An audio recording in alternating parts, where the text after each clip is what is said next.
What's up mga ka-magic? Gagawa na naman tayo isang magic tricks tutorial. Ang gagawin natin mga ka-magic, itong ring na itapon natin dito mga ka-magic at biglang magiging pendant mga ka-magic itong ring.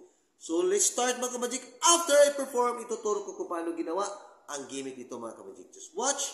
In 1, 2, 3, nagiging pendant mga ka-magic. Yun, nagiging pendant oh. Yun.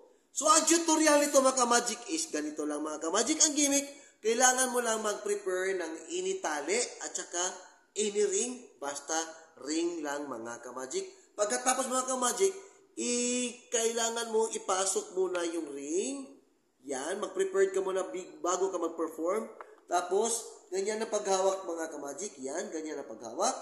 Tapos mga ka-magic, ipapakita ang dulo to dulo sa pangtali. Tapos, i-slide mo mga ka-magic si ring. Yan. Hanggang mahawakan mo yan mga ka-magic. Yan.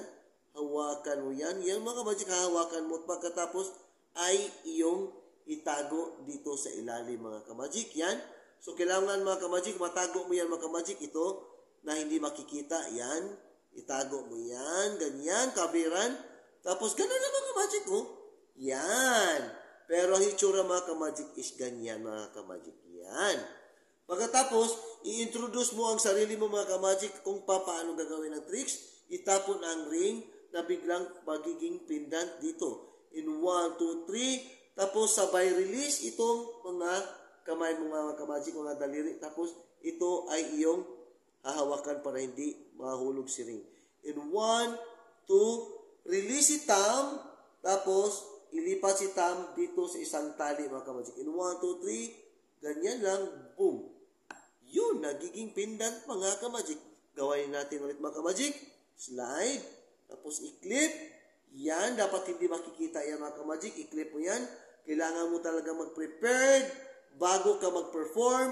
Ipapakita si ring, si pangtali, tapos itapon in 1, 2, 3. Gawin pendant ang ring. Boom. Thanks for watching and Viva Jesus mga ka-magic.